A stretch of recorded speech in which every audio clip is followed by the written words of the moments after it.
Noah era um homem que reencarnou como um bebê dentro de uma família imperial, mas a tela de status dele revelou uma verdade cruel. Todos os atributos estavam no rank F ou E, fazendo dele o príncipe mais fraco de todos. Um homem abre os olhos devagar, todo confuso e sem entender onde está ou o que está acontecendo. A primeira coisa que ele vê é o rosto de uma mulher olhando para ele com um sorriso gentil. Por um instante, ele acha que essa mulher pode ser a mãe dele, mas logo percebe que tem algo muito errado nisso. A mãe da vida passada dele não era nada assim. Ela mal conseguia se mexer sozinha, quanto mais cuidar de um bebê. Essa mulher à sua frente é saudável, jovem e claramente capaz. Enquanto a confusão só aumenta, ele percebe algo estranho surgindo na frente dos seus olhos, parece uma tela de status flutuando no ar. Ele foca nela e leva um choque ao perceber que aquilo mostra os próprios atributos dele. Só que tudo tá errado, o nível voltou para 1, como se ele tivesse acabado de nascer. O campo do nome está completamente em branco, e quando ele olha os status, o coração afunda. Todos os atributos estão no rank F ou E. Antes que ele consiga processar isso, um homem idoso se aproxima. Ele tem uma presença imponente e todo mundo no quarto o trata com extremo respeito. Um dos assistentes o chama de Vossa Majestade, deixando claro que aquele velho é o próprio imperador. O imperador olha para o bebê com um ar avaliador e comenta que a criança tem um bom rosto, com traços que lembram os dois pais. Nesse momento, o homem entra em pânico por dentro ao perceber que, de alguma forma, renasceu como um bebê numa família imperial. Um assistente pergunta ao imperador qual nome deve ser dado à criança. O imperador pensa por um momento e então declara que o garoto se chamará Noah Alarte, recebendo o título de 13º príncipe imperial. A mente de Noah dispara. Ser nomeado príncipe imperial significa que ele nasceu como filho legítimo do imperador, um título nobre absurdamente alto. Era para ele estar feliz com essa reencarnação de sorte, mas aqueles status horríveis não saem da cabeça dele. Então o assistente informa que o teste de afinidade mágica do Noah foi concluído. O resultado mostra que sua maior aptidão é com magia de água. Ao ouvir isso, o imperador toma uma decisão imediata. Declara que o território rico em água de Almeria será concedido a Noah como feudo pessoal, como presente de primeiro aniversário. No exato momento em que o imperador faz essa declaração, algo estranho acontece. Noah vê sua tela de status se atualizar em tempo real. Ao lado da magia de água, que antes era rank E, aparece agora E mais S. O cálculo mostra o rank base E sendo complementado por um rank S, mas ele não faz a menor ideia de onde esse bônus veio.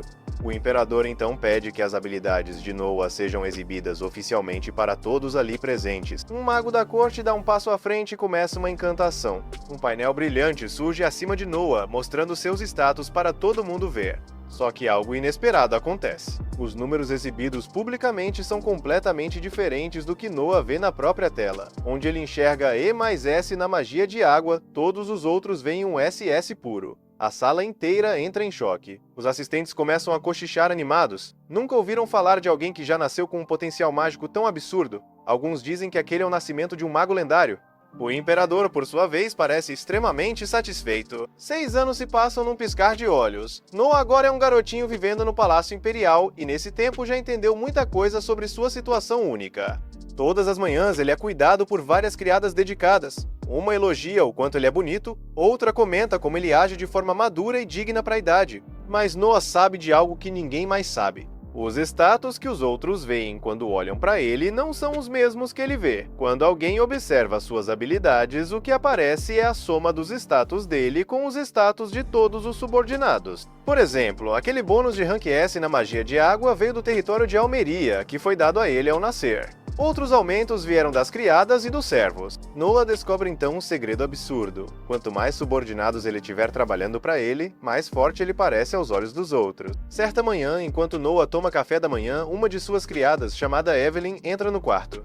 Ela avisa o Noah que ele tem visitas. Mais especificamente, o primeiro príncipe imperial e o quarto príncipe imperial chegaram e estão pedindo para falar com ele. Em condições normais, receber a visita dos irmãos mais velhos até que seria algo legal. Só que o Noah passou os últimos 6 anos aprendendo como são as personalidades dos irmãos dele, e ele sabe muito bem que esses dois em especial são uns baita babacas. Então ele manda a Evelyn levar os dois até a sala de estar e diz que já vai encontrar com eles. O Noah entra na sala de recepção e cumprimenta os irmãos com toda a formalidade necessária. Depois das primeiras gentilezas, o primeiro príncipe, chamado Albert, anuncia que trouxe um presente para o irmão mais novo. No momento em que o Noah bate o olho no objeto, todos os instintos dele gritam perigo. É uma espada, mas não uma espada qualquer. Mesmo de longe, o Noah consegue ver almas atormentadas flutuando ao redor da arma, com formas fantasmagóricas se contorcendo de dor. Aquela espada é claramente amaldiçoada, e de um jeito bem pesado. O Albert entrega a espada com um sorriso simpático, como se fosse só um presente normal entre irmãos. Mas o Noah enxerga a farsa na hora. O Albert sabe exatamente o que essa espada é e do que ela é capaz. O problema é que o Noah não tem como recusar. Quando o príncipe herdeiro te oferece um presente, ainda mais em público, recusar seria visto como uma ofensa gravíssima. Então não tem escolha. Ele aceita a espada amaldiçoada. O Noah estende a mão, segura o cabo da espada e a levanta com cuidado. Enquanto isso, o Albert comenta de forma casual que essa é uma espada de magia da água, uma das mais poderosas de todo o Império. Ele ainda acrescenta que mais de 120 cavaleiros morreram tentando empunhar essa lâmina. O Noah se assusta tanto com essa informação que quase deixa a espada cair. O quarto príncipe Henry se apressa em falar, dizendo que não tem motivo para se preocupar tanto. Afinal, se o Noah ainda está vivo e segurando a espada, isso significa que ele é digno o suficiente para a maldição não matar ele na hora. Mais tarde, no mesmo dia, o Noah está andando pelos corredores do palácio acompanhado de uma de suas criadas pessoais, a Zoe. Enquanto caminham, ele percebe que ela parece meio abatida. Preocupado, ele pergunta diretamente se tem algo errado. No começo, a Zoe tenta disfarçar e diz que não é nada, mas o Noah transforma isso numa ordem direta, mandando ela dizer imediatamente o que está acontecendo. Diante de uma ordem direta do mestre, a Zoe não tem escolha. Ela explica que precisa pedir um tempo fora do trabalho para resolver assuntos urgentes da família. A cidade natal dela foi atingida por uma enchente devastadora que destruiu completamente a fazenda da mãe dela, a única fonte de renda da família. E o conselho que deram para ela foi cruel. Várias pessoas disseram que a única forma de conseguir dinheiro rápido seria trabalhar por um tempo no distrito da Luz Vermelha.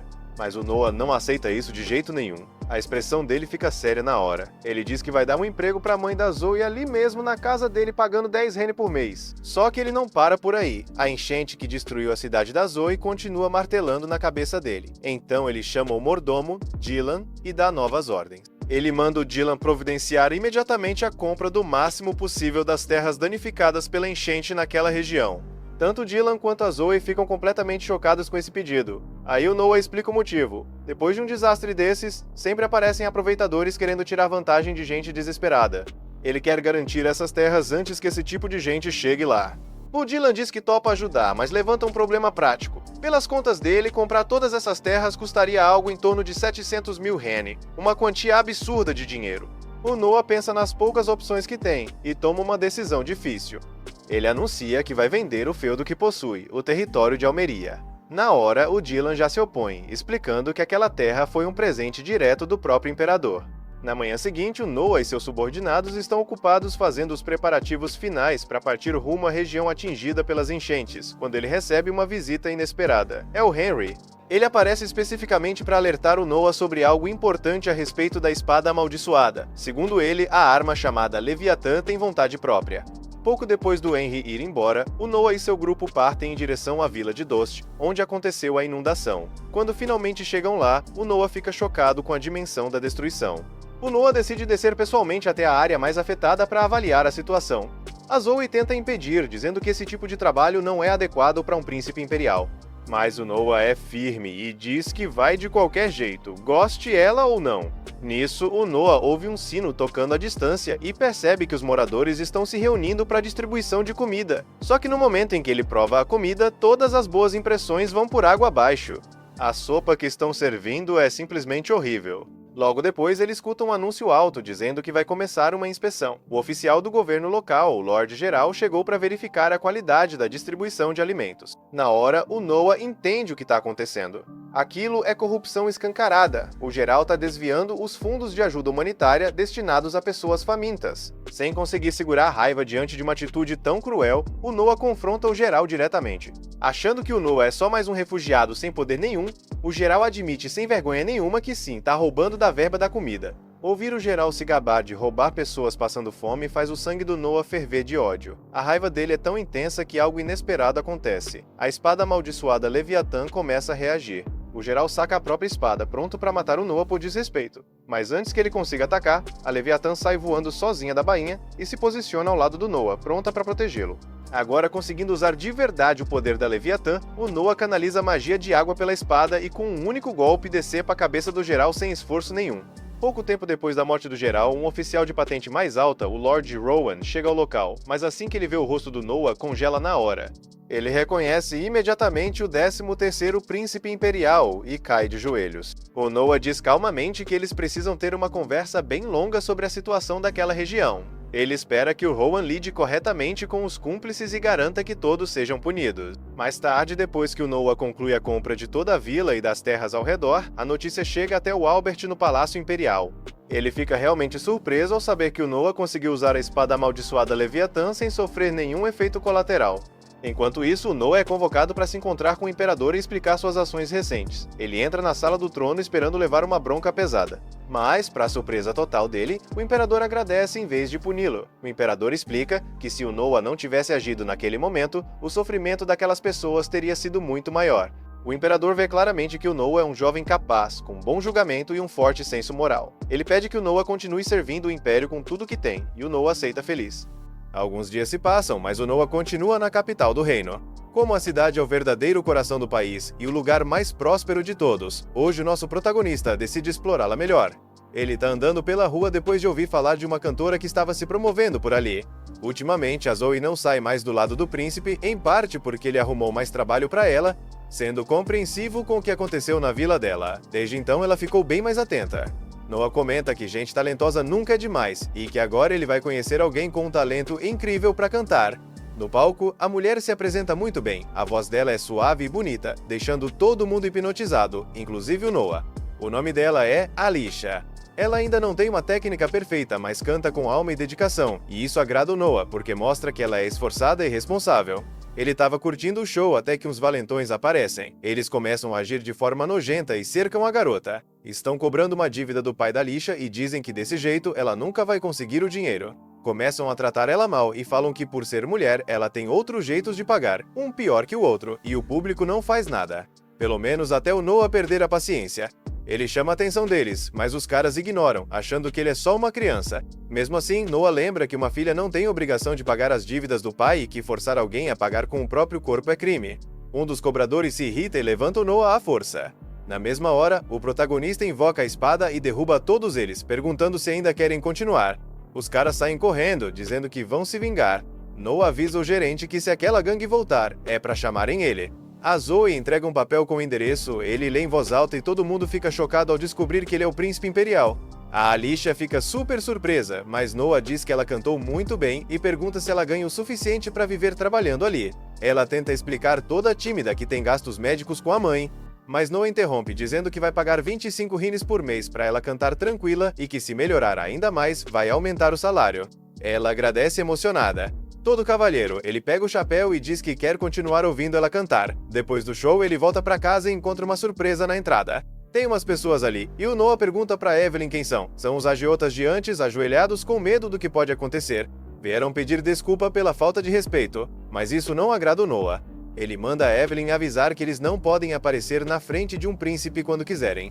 O Henry aparece e diz pro irmão que ele agiu muito bem, que foi a decisão certa, já que receber esse tipo de gente só mancha a dignidade da realeza. Noah concorda, mas diz que tem outro motivo. Ele chama o Henry para entrar e explica que não quis recebê-los justamente para mostrar que tá irritado. Assim, eles não vão mexer com a garota de novo. O Henry pergunta se ela canta tão bem assim, e o Noah pede para ele não levar a cantora embora, o que faz o irmão rir, dizendo que o garoto já tem tudo planejado. Ele compara o Noah com o Frank e o Gary. Eles têm a mesma idade, mas não chegam nem perto dele, principalmente o Gary. Apesar de serem irmãos, nem todos têm a mesma mãe. O Henry também quer falar da espada, já que ouviu dizer que o Noah dominou ela. Noah agradece. O Henry pergunta como ele consegue carregar a espada, já que deve ser pesada demais para uma criança. Noah responde que sim e não. Ele invoca a espada, assustando o irmão, e mostra que ela tem uns truques. Foi ela que ensinou o Noah a ficar enorme ou bem pequena, por isso ele consegue carregar escondida na manga. Isso deixa o Henry impressionado, já que a espada é um tesouro nacional, existe há 200 anos e nunca teve registro de algo assim. Lá fora, os agiotas ainda estão esperando, mas o careca perde a paciência e chama o príncipe de moleque metido. Os outros tentam calar ele, mas o Noah estava se despedindo do Henry e ouve tudo. Só de olhar para eles, libera um pouco do poder da espada e faz todos desmaiarem. O Henry pergunta o que foi aquilo, e o Noah explica que só soltou um pouquinho do poder dela. Mais tarde naquela noite, o nosso protagonista é convidado para um certo lugar. Quem o recebe é o Raidor. Enquanto ele caminha pelo local, o pessoal não para de elogiar. Ficam repetindo que ele tem uma postura impressionante mesmo, sendo só uma criança, que anda com elegância e é super educado, um filho digno do imperador. O Raydor fica curioso com o que ele está usando na cintura. Sem rodeios, o protagonista diz que é um presente do irmão mais velho, a espada mágica chamada Leviathan. Todo mundo fica surpreso, porque reconhecem a espada, e um dos presentes até solta que aquilo com certeza deve ser só um brinquedo. Aí tenta disfarçar, mas já era tarde demais. A Leviathan fica bem irritada e libera um pouco do poder dela, fazendo as pessoas comuns começarem a enlouquecer.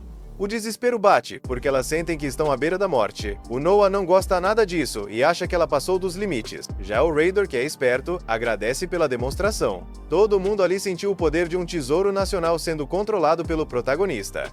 Os nobres passam a olhar para ele de outro jeito e agradecem ao Noah por ter controlado a espada. Os elogios continuam, e o Raydor pergunta o que deve ser feito com o homem que desafiou Noah, mas ele não tá nem aí, diz que não precisa fazer nada. Então o Raydor leva Noah até um trono para que as pessoas possam cumprimentá-lo direito. A maioria se aproxima em duplas, agradecendo pela oportunidade. Entre todos, os dois chamam a atenção do Noah. O homem se chama Byron e administra uma guilda chamada Alan. Ele apresenta a filha, Cindy Alan, e na hora o Noah já questiona, curioso, dizendo que ela é adotada. O Byron pergunta como ele sabia, e o protagonista explica que percebeu porque ele é de segunda geração e tem a postura de alguém que nasceu nobre, mas a garota não. Pelo olhar e pela empolgação exagerada dela, ele percebe que ela foi comprada como escrava e depois adotada. O Byron confirma que a dedução tá certa. Ele a comprou como escrava, mas como ela é inteligente, decidiu adotá-la e ensinar tudo pra ela. Isso agrada bastante o Noah. Todo animado, ele diz que vai convidar o Byron para ir à casa dele, porque quer saber mais sobre o crescimento da garota. O Byron fica super agradecido e se retira todo feliz, o que deixa o pessoal ao redor bem surpreso. O Noah acha o Byron um cara inteligente, e o Raydor sai logo depois que a conversa termina, porque sabe que aquilo podia gerar inveja desnecessária. Muita gente começa a cochichar, dizendo que o Byron é sortudo por ter sido reconhecido pelo príncipe. O Noah ainda comenta com o Raydor que sabia que a garota era uma ex-escrava por outro motivo. Ele usa um pouquinho do poder da Leviathan, e na mesma hora ela entra em posição de defesa. Ele percebeu que desde a primeira intimidação, ela tentou proteger o Byron, quando o normal para a idade dela seria o contrário. Essa percepção deixa o Raydor bem impressionado. Pouco depois, o Noah continua passeando pela cidade e acaba encontrando um dos irmãos mais velhos, Oscar Ararat, o oitavo príncipe imperial. Eles se cumprimentam, e o irmão pergunta o que ele está fazendo ali. Ao saber que o Noah estava só dando uma volta de carruagem, ele fica bem surpreso. Aproveitando que está livre, convida o Noah para procurar um tesouro, o que chama na hora a atenção do protagonista. Eles acabam indo para a Rua Cobalto. O Noah já tinha ouvido falar do lugar. Dizem que lá dá para encontrar todo tipo de antiguidade, mas o irmão explica que também tem muita coisa falsa e que os nobres gostam justamente de achar tesouros de verdade. Os dois começam a procurar, mas não acham nada demais até que o Noah encontra um livro específico e compra na hora. O irmão pergunta se ele achou algo interessante. Quando olha melhor, fica chocado. É o Grimório da Andrea, a grande maga lendária. E ainda por cima é um original. Ou seja, ele achou um tesouro que vale no mínimo 1000 rines e pagou só 3. O irmão pergunta como ele escolheu aquilo. O Noah diz que nem sabe direito, mas quando tocou no livro com a magia do vento, recebeu um bônus e resolveu comprar por causa disso. A Leviathan começa a gaguejar. O Noah desembainha ela e ela quase acaba danificando o livro. O irmão se assusta, mas o Noah já tinha algo em mente. O poder dele só recebe bônus de coisas que têm vontade própria, como a Leviathan. Ou seja, com certeza tem algo vivo ou especial dentro daquele livro. Um poder misterioso é liberado, e o livro se abre sozinho em páginas específicas, tudo escurece e algo acaba sendo libertado. O Oscar fica surpreso e com medo, porque aquilo pode ser o Grimório amaldiçoado que guarda a própria alma do mago. Ele diz pro Noah que eles precisam fugir, porque aquilo é o espírito vingativo do grande mago que dominava o vento.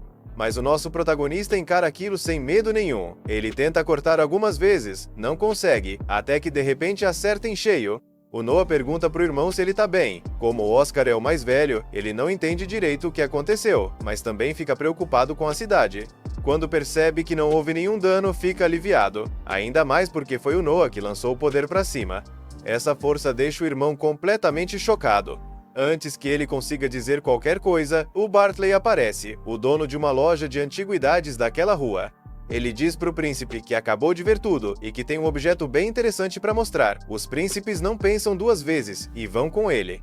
O que ele mostra é um anel lendário que só revela sua verdadeira forma diante do dono certo. Ele já mostrou para várias pessoas, mas nunca reagiu com ninguém. O Noah pergunta se isso não é só sucata, mas o vendedor diz que já pensou isso muitas vezes também. Só que por algum motivo o anel sempre volta sozinho, sem ele fazer nada. O próprio anel retorna. Por isso, ele não tem dúvida de que é algo especial. O Oscar incentiva o irmão a tentar colocar o anel. Depois de insistir um pouco, o Noah coloca no polegar e na hora o anel começa a brilhar. Uma voz ecoa na cabeça do Noah, confirmando que o nível dele é SSS e o reconhecendo como novo dono. O anel usa algo chamado shielding e cobre todo o corpo dele, revelando sua forma verdadeira, que acaba sendo uma armadura bem interessante. Os parâmetros do Noah não mudam, então é diferente do Grimório e do Leviatã, mas ainda assim é algo incrível.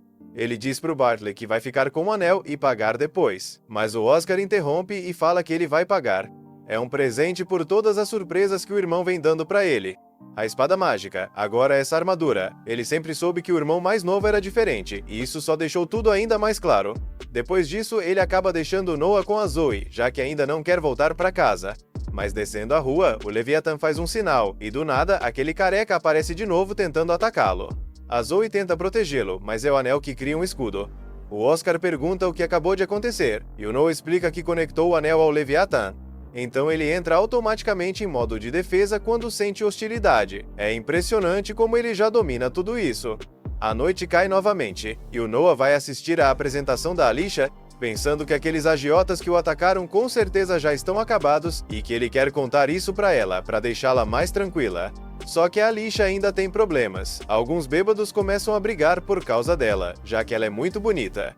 Eles a tratam como um objeto, querendo ver quem ganha ela. O Noah perde a paciência, aparece e dá uma surra neles, deixando os caras pelados. Eles fogem na hora. Todo mundo fica encantado, porque já reconhecem o príncipe ali, e acham o filho do imperador incrível. O responsável pelo lugar volta para pedir desculpas ao Noah, e o protagonista pede para que não deixem mais gente daquele tipo entrar.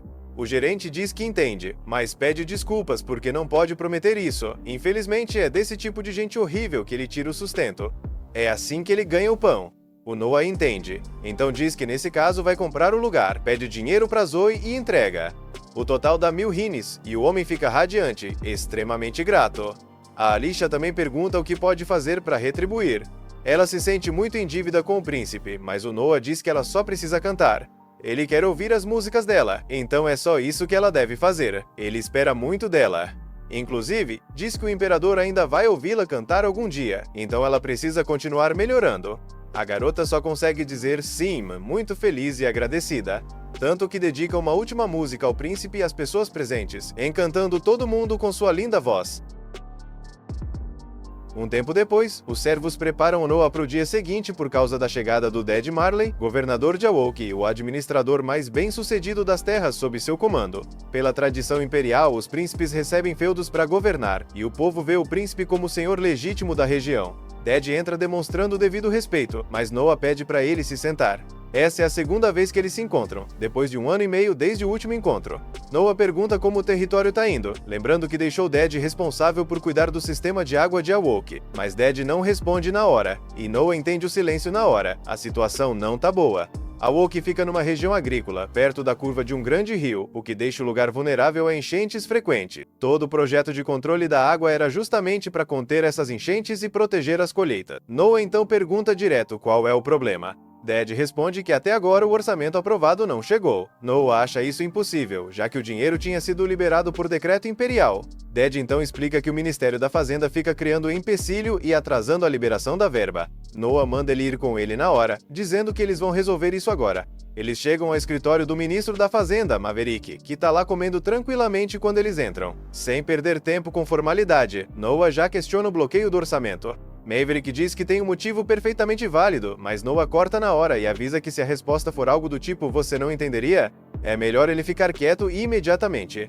Maverick responde que, por causa da enchente do ano passado em Awoke, Sua Majestade isentou a região de impostos por 1 ano inteiro, e agora o Ministério estaria recolhendo esse valor. Noah pergunta na lata se ele tá achando que ele é idiota. O imperador deixou o povo sem pagar impostos como um gesto de misericórdia. Esse dinheiro nunca existiu para ser recolhido. Mas Maverick fala como se esse valor tivesse ficado guardado em algum lugar. Todo nervoso, Maverick diz que não é bem assim. Explica que o dinheiro não está disponível porque eles estão construindo a residência de verão do Imperador, além de planejarem cidades ao redor dela. E por isso precisam dos recursos. Noah percebe na hora que isso é só desculpa, e ainda por cima um desrespeito direto ao Imperador. Ele encara Maverick e diz que negar dinheiro às vítimas de enchente para bancar obra de palácio faz o pai dele parecer um péssimo governante. E pergunta, num tom ameaçador, se Maverick quer mesmo que ele leve esse assunto direto pro Imperador. Na mesma hora, Maverick cai de joelhos pedindo desculpa. Noah exige que o dinheiro seja liberado imediatamente. Maverick vira pros subordinados e manda resolver isso na hora. Dad assiste a tudo impressionado. Noah colocou o ministro no lugar sem nem piscar. Dad diz que admira Noah profundamente e promete voltar para Awoke imediatamente para colocar as obras de controle das enchentes em prática. Do lado de fora do ministério, um cavaleiro se aproxima e informa que Sua Majestade quer ver Noah. Pouco depois, Noah se apresenta diante do Imperador. O pai pede para ele deixar a formalidade de lado e o parabeniza pelo caso de Awoke, comentando que ficou sabendo que Noah massacrou o Maverick na conversa. Noah fica surpreso com a rapidez que a informação chegou até o Imperador. O Imperador diz que informação é uma arma e que Noah precisa se acostumar a manter a bússola sempre afiada. Noah entende, mas responde que só cumpriu seu dever. O pai então avisa que cumprir o dever não é fácil. A corte está cheia de charlatões, bajuladores e pouquíssimas pessoas conseguem agir com honestidade de forma natural. Ele se aproxima, passa a mão na cabeça de Noah e diz que ele é realmente impressionante, ainda mais tendo só 6 anos. Depois manda Noah se endireitar. O Imperador então pergunta se a espada ao lado de Noah é a Leviatã, comentando que ela parece menor do que ele imaginava. Noah percebe que até a própria casa dele faz parte da rede de informações do pai. O Imperador sabe de tudo. Ele comenta que controlar aquela espada exige um poder absurdo. Noah lembra do dia em que a Leviatã quase matou todo mundo ao redor antes dele conseguir contê-la. O pai diz que ele precisa aprender a dominar aquela espada o quanto antes, e que por isso chamou um instrutor. Então entra Daemon Noble, o maior espadachim do Império. O Imperador afirma que não existe ninguém no reino no nível dele, e por isso quer que Noah treine sério com Daemon.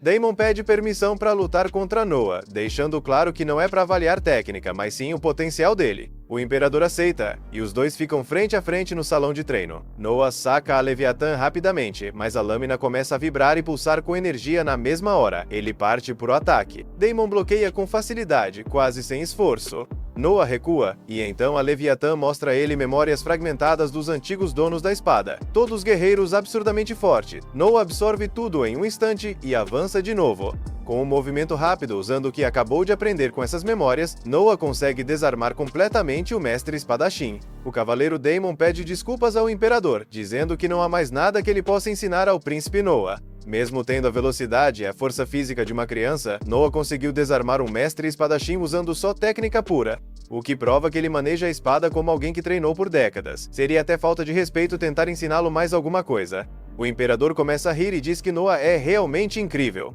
Por causa dessa demonstração, ele decide confiar ao Noah a cerimônia de seleção de cavaleiros deste ano. Noah promete cumprir bem essa responsabilidade. A seleção de cavaleiros é um evento gigantesco, celebrado uma vez por ano em todo o Império. Pela tradição, guerreiros sempre foram muito valorizados na sociedade imperial, e era comum dizer que o caminho do guerreiro era a forma mais segura de subir de status social. Durante a seleção, guerreiros de várias regiões lutavam na capital, e os vencedores recebiam o título de cavaleiro, entrando automaticamente para a elite. Noah então revela seu plano. A primeira missão de um cavaleiro é se colocar sob as ordens de quem o avaliou.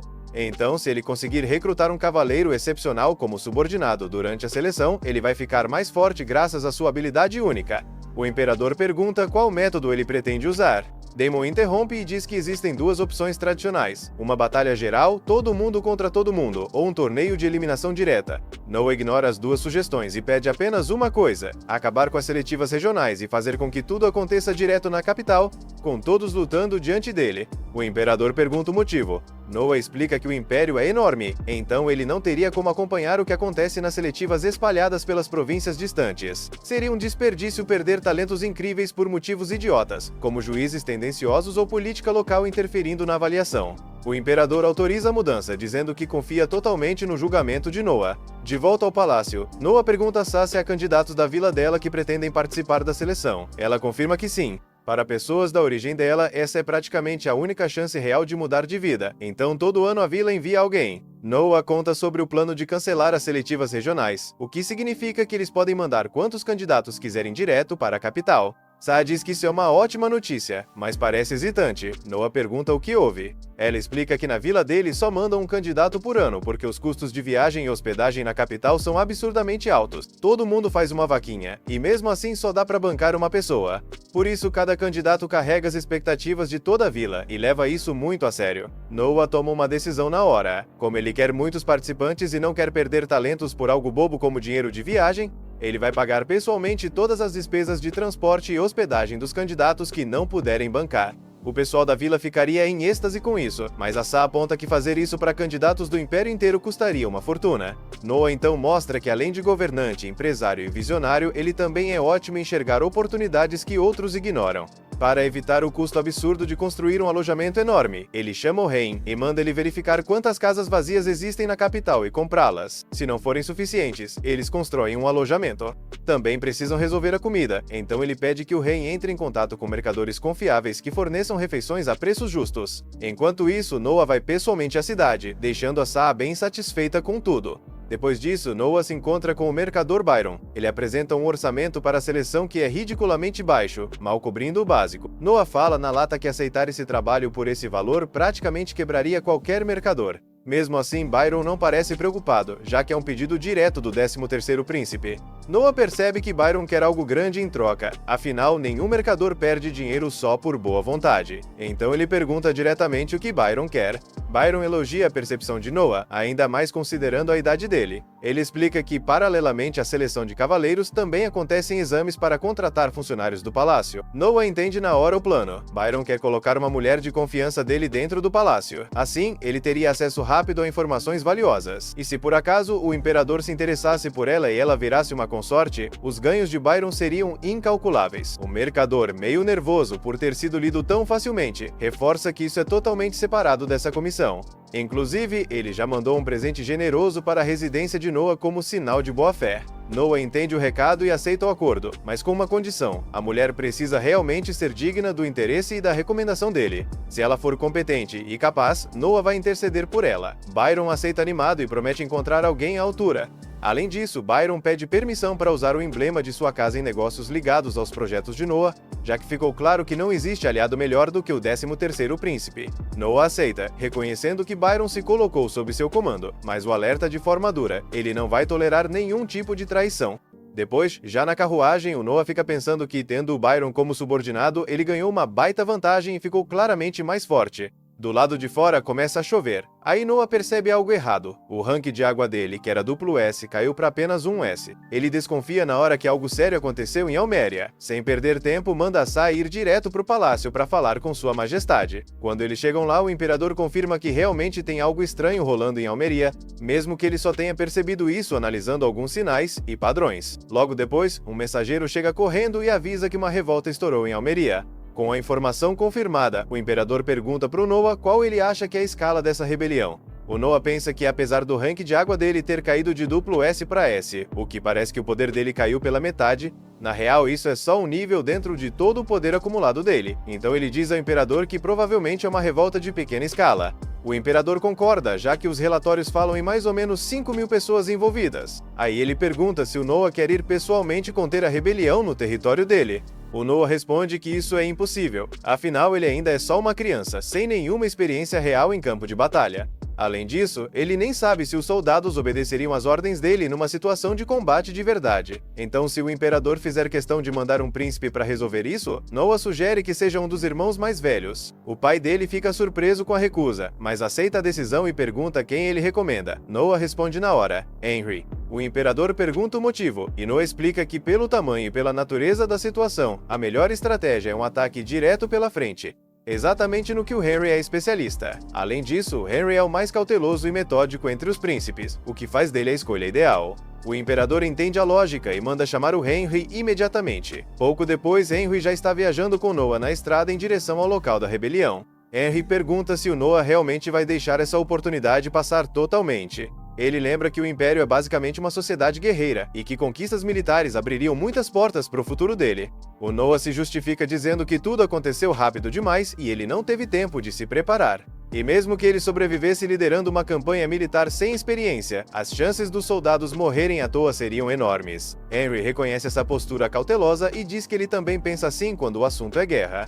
Mas de repente Noah sente o Leviathan reagir com força. Na hora ele manda a carruagem parar. Henry pergunta o que está acontecendo. Noah explica que o Leviathan reagiu a algo e ele entende que o verdadeiro alvo dessa operação é ele mesmo, não a rebelião. Sem querer envolver o irmão num ataque claramente planejado para assassiná-lo, Noah sai da carruagem imediatamente. Assim que ele pisa fora, vários círculos mágicos de água aparecem no chão, tentando prendê-lo com magias de contenção. Assassinos surgem de todos os lados, cercando Noah completamente. Mesmo assim, ele se livra das restrições usando escudos defensivos. Um dos assassinos manda os outros matarem Noah na hora. Eles atacam em grupo, mas Noah puxa o Leviatã e derrota todos com um único golpe devastador.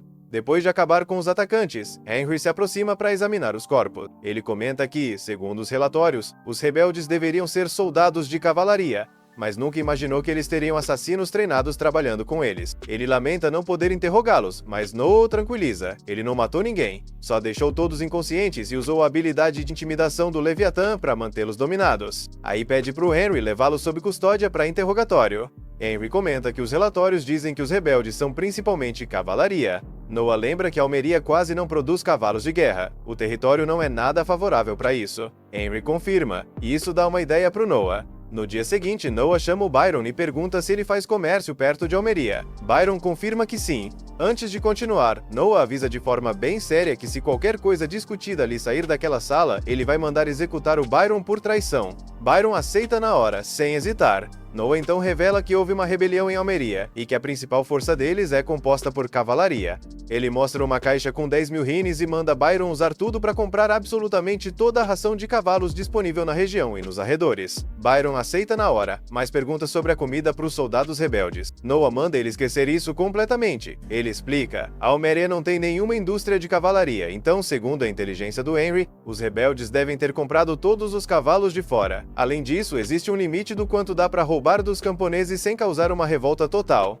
Byron entende na hora, se Noah comprasse comida para os soldados ia causar saques e caos geral. Mas atacando só a ração dos cavalos, a mobilidade e o poder de ataque da rebelião vão desmoronar. Noah confirma. Byron, vendo o olhar frio e calculista do Noah, percebe a ousadia do plano e elogia ele, dizendo que foi brutalmente genial. Depois disso, ele vai embora prometendo começar as compras imediatamente. Sozinho, Noah reflete que, com essa jogada estratégica, o Henry vai ter uma vida muito mais fácil na batalha de verdade. A rebelião não vai cair por confronto direto, mas por uma manipulação econômica bem pensada, que destrói completamente a base logística deles.